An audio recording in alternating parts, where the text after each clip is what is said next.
Hello, എല്ലാവർക്കും നമസ്കാരം. നമ്മളിന്ന് കേറ്ററ്റ് പാർട്ട് 4 2025 കേറ്ററ്റ് എഴുതുന്നവർക്ക് വേണ്ടിയിട്ട് പാർട്ട് 4 വീഡിയോ ആണ് ചെയ്യുന്നത്. അതിൽ പ്രധാനമായും നമ്മൾ സംസാരിക്കുന്നത് വികസന ഘട്ടങ്ങളാണ്. എന്താണ് വളർച്ചയും വികാസവും എന്നൊക്കെ നമ്മൾ കഴിഞ്ഞ പാർട്ട് 3യിൽ പറഞ്ഞിരുന്നു. അപ്പോൾ സ്റ്റേജസ് ഓഫ് ഡെവലപ്മെൻറ്റ് അഥവാ വികസന ഘട്ടങ്ങൾ അതിനെപ്പറ്റിയാണ് സംസാരിക്കുന്നത്. എക്സാമിനേഷൻ പോയിൻ്റ് ഓഫ് വ്യൂവിലാണ് നമ്മളിതിൽ ഉൾപ്പെടുത്തിയിരിക്കുന്ന പോയിൻറ്റ്സ് എല്ലാം.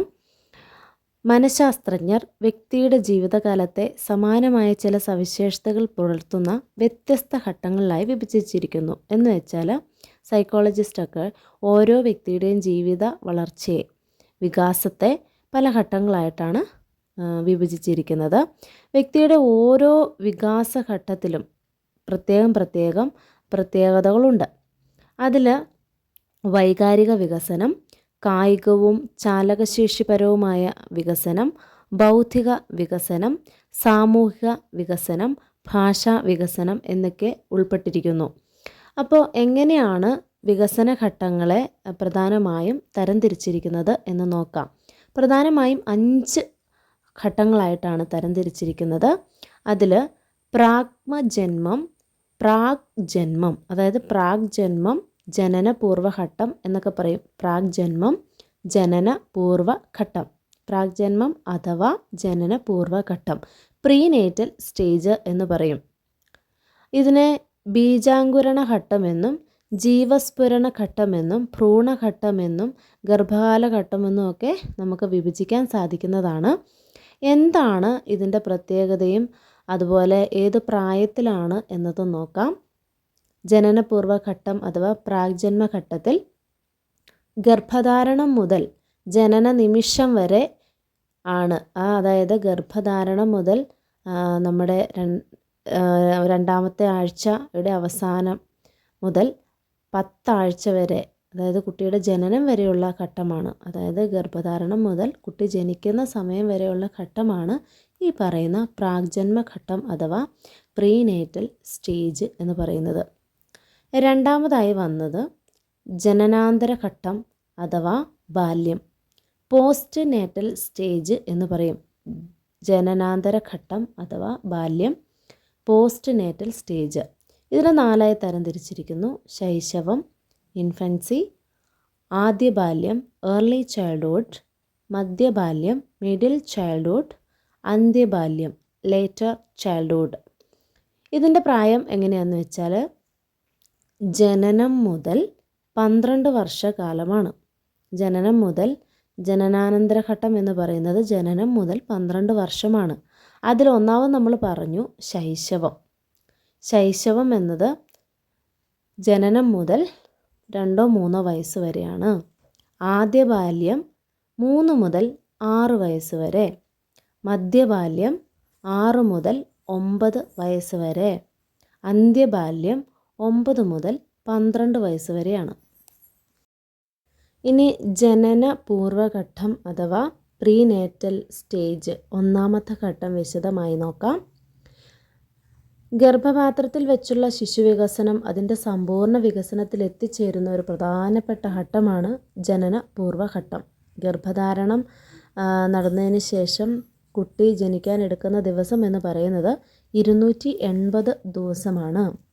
ഗർഭപാത്രത്തിൽ ശിശുവിൻ്റെ വളർച്ചയിൽ ഘടനാപരവും ധർമ്മപരവുമായ വികസനം ദൃശ്യമാകുന്ന ഘട്ടം കൂടിയാണ് ജനനപൂർവ്വഘട്ടം എന്ന് പറയുന്നത്. ആ സമയത്ത് കുട്ടി എങ്ങനെയാണ് ആശയപ്രകടനം നടത്തുന്നത്? അതായത് കുട്ടി ജനിച്ച ശേഷം വരെയുള്ളതാണല്ലോ. കരയുന്നതിലൂടെയാണ് ആശയപ്രകടനം നടത്തുന്നത്. ഗർഭസ്ഥ ശിശുവിൻ്റെ വികസനത്തെ സ്വാധീനിക്കുന്ന ഘടകങ്ങൾ ഏതെല്ലാമാണെന്ന് ചോദിച്ചാൽ അമ്മയുടെ ആരോഗ്യം, ആഹാരം, വൈകാരിക അനുഭവങ്ങളും ആഗ്രഹങ്ങളും ഒക്കെയാണ്. അപ്പോൾ ഇത്രയുമാണ് ജനനപൂർവ്വഘട്ടത്തെപ്പറ്റി സംസാരിക്കാനുള്ളത്. ഇനിയുള്ളത് ജനനാന്തര ഘട്ടം അഥവാ ശൈശവം, രണ്ടാമത്തെ ഘട്ടത്തിലെ 1ാമത്തെ ഡിവിഷൻ. ശൈശവം എന്താണ്? ശിശു പുതിയ പരിസ്ഥിതിയുമായി പൊരുത്തപ്പെടുകയും സ്വാശ്രയ ജീവിതത്തിനുള്ള ശേഷി വികസിപ്പിക്കുകയും ചെയ്യുന്ന ഘട്ടം ഏതാണെന്ന് ചോദിച്ചാൽ അത് ശൈശവഘട്ടമാണ്. തുടക്കത്തിൽ കരച്ചിൽ, പിൽക്കാലത്ത് ആനന്ദം, അസ്വാസ്ഥ്യം തുടങ്ങിയ വികാരങ്ങൾ പ്രത്യക്ഷപ്പെടുന്ന ഘട്ടവും ഈ വികസന ഘട്ടം തന്നെയാണ്.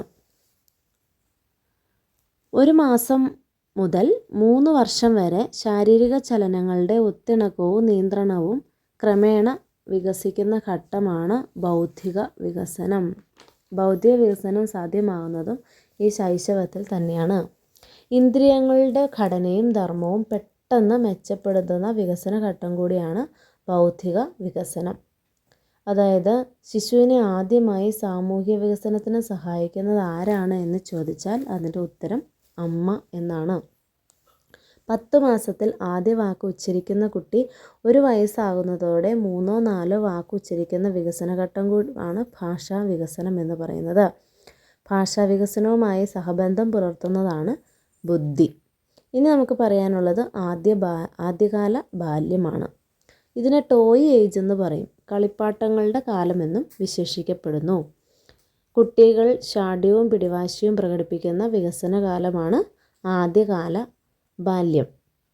ആദ്യകാല ബാല്യത്തെ മനഃശാസ്ത്രജ്ഞർ വിളിച്ചിരുന്നത് സംഘബന്ധ പൂർവ്വകാലം എന്നാണ്. Pre gang age. സംഘബന്ധ പൂർവ്വകാലം, പ്രീ ഗ്യാങ് ഏജ്. സ്വഭാവ രൂപീകരണത്തിലും വ്യക്തിത്വ വികസനത്തിലും പങ്കുവഹിക്കുന്ന വികസനകാലം ഏതാണെന്ന് ചോദിച്ചാൽ ആദ്യകാല ബാല്യമാണ്. പിൽക്കാല ബാല്യം. അടുത്തത് നമ്മൾ സംസാരിക്കുന്നത് ലേറ്റർ ചൈൽഡ്ഹുഡ്. പ്രാഥമിക വിദ്യാഭ്യാസ കാലഘട്ടത്തിൽ സൗഹൃദത്തിനും സഹകരണത്തിനും കുട്ടി പ്രാധാന്യം നൽകുന്ന കാലമാണ് പിൽക്കാല ബാല്യം. നമ്മൾ പറഞ്ഞു ആദ്യകാല ബാല്യത്തെ toy age, pre gang age എന്നൊക്കെ പറയും. ഈ പിൽക്കാല ബാല്യത്തെ നമ്മൾ സംഘബന്ധങ്ങളുടെ കാലം അഥവാ ഗ്യാങ് ഏജ് എന്ന് പറയുന്നു. ഏജ് ഓഫ് കൺഫോമിറ്റി എന്ന് പറയുന്നു. പൊരുത്തപ്പെടലിൻ്റെ കാലം, അതാണ് ഏജ് ഓഫ് കൺഫോമിറ്റി. അടുത്ത ഘട്ടമാണ് കൗമാരം. യൗവനാരംഭം മുതൽ പരിപക്വത പ്രാപിക്കും വരെയുള്ള കാലമാണ് കൗമാരം.